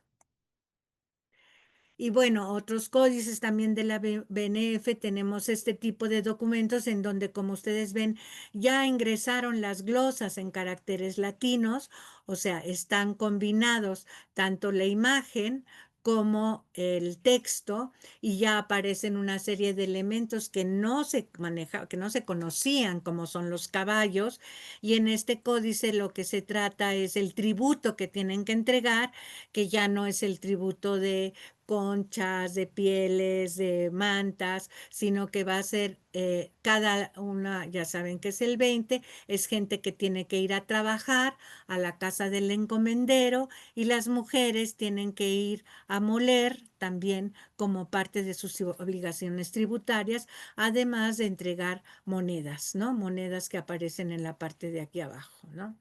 Entonces cambió el tributo, pero siguen siendo tributarios. Y de estos códices de esta época, pues tenemos uno muy importante que es el Códice de Tepetlaóstoc o Kingsborough, que se encuentra en el Museo Británico. Este documento ya está pintado sobre papel europeo, en donde es una denuncia del pueblo de Tepetlaóstoc de las exigencias y de los maltratos de los españoles, ¿no? Que vean ustedes las exigencias que tienen que entregar oro, ¿no? Todas estas cantidades de piezas de oro que tienen que conseguir, que tienen que fabricar, y los castigos por no cumplir con la tasa del tributo que se les ha impuesto.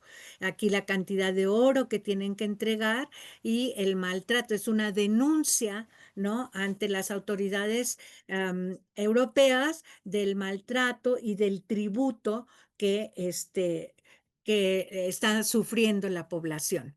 Entonces ahí tenemos varias escenas, otras más en donde aparece también, además de las cargas que tenían que entregar de mantas, de frijol, de cántaros, ir a trabajar a las minas, lo cual estaba prohibido, ¿no? Y las mujeres a moler y a hacer tortillas y a cocinar en la casa de los encomenderos. Otra denuncia también es de este pueblo en el actual Estado de México, en donde se están quejando del maltrato de los frailes que los obligan a construir el convento y las demandas exageradas que, como ya todos sabemos, pues acabó con la población nativa, ¿no? Es una nueva legislación, son nuevos formatos, nuevos temas, y dentro de estos temas aparece mucho ya entonces el códice acompañado de un documento escrito.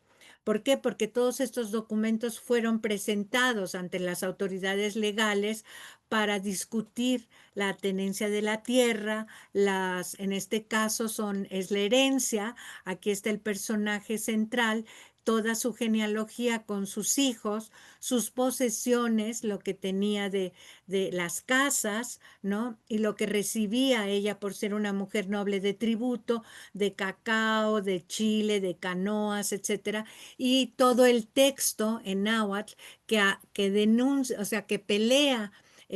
Se pelea entonces los tributos que se tienen que distribuir entre los herederos de esta señora y sus posesiones. Entonces, muchos de estos documentos, desafortunadamente, pues se han desmembrado y a veces nos encontramos que el códice está en París, pero el texto está en el AGN, entonces hay que juntar paleografiar el documento escrito en caracteres latinos con la imagen, cotejarlas y ver qué tanto más o qué tanto menos nos da cada uno de estos documentos. Y un documento más es este códice de Coxcatzin, que estos son los hijos de Motecuzoma y la distribución de tierras que se hizo, pero vean ustedes ya como la lámina del códice está diseñada para obtener tanto imagen como glosa. Entonces, estos códices son, pues nosotros hablamos de códices coloniales, por eso mismo, este es un códice que tiene como título el plano de varias propiedades, pero es la herencia de este señor que se murió, que está dejando dinero para que le hagan misas. Estas son sus tierras, tiene diferentes tipos de tierras, unas están pintadas en verde, otras en café, otras en blanco, porque unas tienen riego, otras no tienen riego, unas son rocosas, otras son planas, y tiene además sus casas, tiene sus camas, ¿no? Que son también sus cofres, sus camas, que son pues una innovación total. Es como en los otros códices las plumas de Quetzal, pues aquí las camas, los cofres, y es cómo se va heredando a cada uno de los hijos los bienes del señor que se murió. Es entonces un testamento.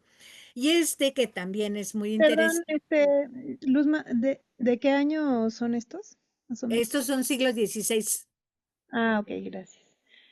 Son siglo XVI. Esta es una heredera de la nobleza indígena de Motecuzoma, o sea, de los grandes señores que aparecen aquí.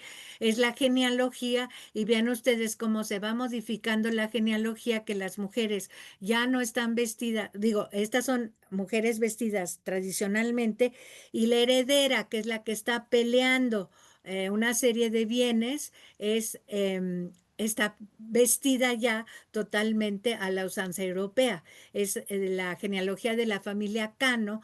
Cano es el marido de una de las hijas de Motecuzoma. Entonces es una herencia muy importante, ¿no? El original que ustedes ven aquí, estas letras, están pintadas en oro, ¿no? Entonces un documento es una hojita muy sencilla, pero pues que nos da también muchísima información. Todos estos documentos que les estoy presentando son del siglo XVI, o sea, son tempranos, ¿no? En donde ya estos documentos van a ser utilizados y van a ser presentados en los litigios de tierras. Este es un documento muy interesante también, que se está peleando una propiedad de la suegra contra la nuera. Esta es la suegra y esta es la nuera. Se murió el hijo y entonces la madre y el nieto, y entonces la madre está peleando la herencia que dejó su hijo a la nuera. Entonces, tiene su expediente también, entonces nos enteramos de esto. Y este es uno de los códices muy originales, es el mapa de Cuauhquecholan, en donde está pintado. Este está en Viena. Es uno de los códices que trabajamos en el proyecto, en donde aparecen los señores nobles y los españoles, el convento y todos los pueblos que dependen del pueblo de Cuauhquecholan. Aquí está el Popocatépetl y es un pleito de tierras y de agua. Y finalmente los códices Techaloyan, que son los códices más tardíos, que llegan hasta el siglo XVII y XVIII, en donde, como ustedes ven, aparecen las imágenes, ya otro tipo de imágenes, con el texto sobre papel amate. Entonces son otro tipo de documentos, son varios de estos, se elaboraron muchos de estos documentos y reciben el nombre de códices Techaloyas, que son pleitos de tierras. Entonces aquí aparece su memoria, sus recuerdos, su origen como guerreros, ¿no? Y la descendencia que ahora está peleando las tierras que les pertenecen. Y ya los últimos que vamos a ver, que son los catecismos más tardíos, que son los documentos del siglo XVIII, que son los catecismos. Los frailes se dieron cuenta de que la imagen era tan importante en el México antiguo, que la imagen se leía, que entonces se anotaron las oraciones, pero con imágenes.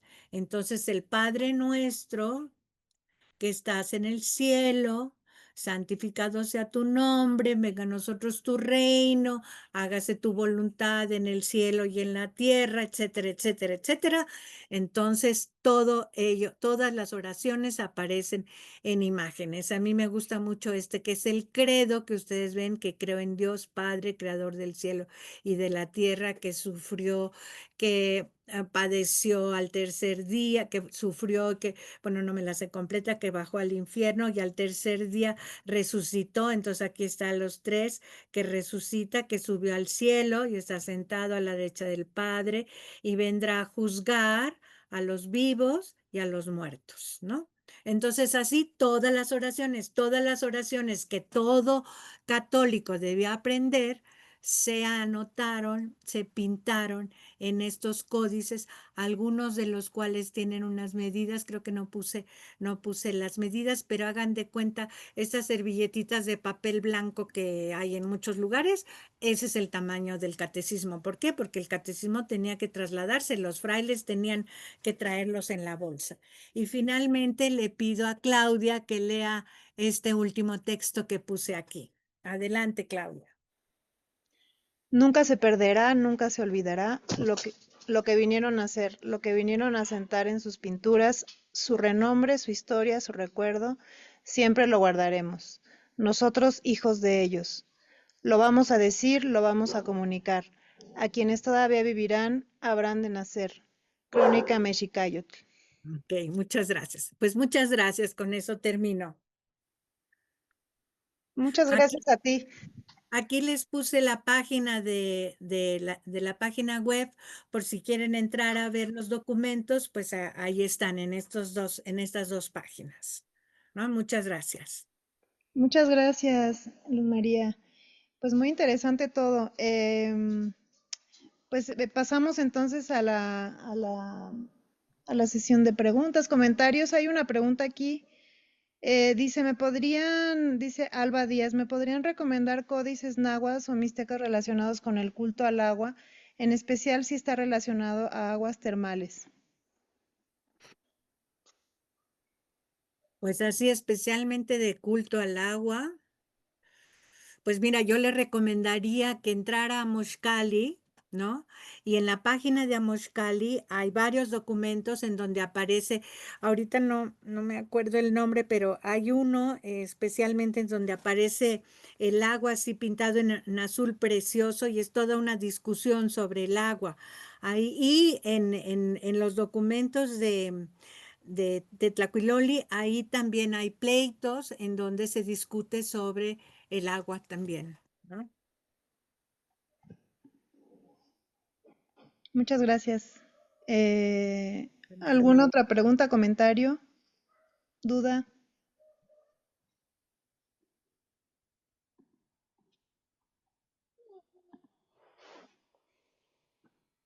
No tiene ninguna pregunta. Yo sí, disculpe, perdón, pero estaba buscando para levantar la manita. Primero agradecer la plática, me pareció sumamente interesante y puntualmente el lienzo penúltimo, si mal no recuerdo, el de Quechoyan, ¿no? Solamente como para preguntar si en las páginas que nos comenta tiene una información detallada. Esto porque es la comunidad de Huaquechula con la que trabajo actualmente yo. Claro. Ujú. Entonces, justamente hay como dos documentos importantes alrededor de la comunidad, que es ese mapa circular y la Sí, ruta de conquista de Hernán Cortés que llega hasta Guatemala, ¿no? sí. Sí, sí, sí. Pues mira, este documento sí lo trabajó, podrías encontrar la tesis, que es la tesis de doctorado de Ricardo Reina, que se encuentra en la Escuela Nacional de Antropología. Él hizo un estudio muy detallado de este documento. No lo tenemos todavía en la página web porque no hemos terminado el proyecto, no hemos subido todavía esa información, pero el trabajo ya está terminado y fue una tesis de doctorado. Perfecto, sí, sí ubico la tesis del doctor. Tuve la fortuna de coincidir con él en alguna reunión en Huaquechula. Sí ubico Ah, la pues tesis de él. ahí está su tesis ahí. Perfecto, gracias. Creo que incluso él llevó una copia Sí, sí, del Códice él, Aguaque. sí, él ha estado muy en contacto con el pueblo, sí. Muchas gracias. ¿De qué? Al contrario. Gracias. Dice Rafael Luis, estuvo muy claro y un gusto recibir toda la información sobre todos los documentos que pudo rescatarse gracias a su trabajo. Ah, pues qué bueno que le gustó. Bueno, pues esperemos que ya con esta plática ya quedaron muy empapados de lo que son los códices, los diferentes tipos de códices, los temas, los materiales, ¿no? Hubo de todo. Pues sí, pues muchísimas gracias. No, Eh, pues gracias a ustedes, gracias por invitarnos y esperemos que les sea de interés estos temas para un futuro, ¿verdad?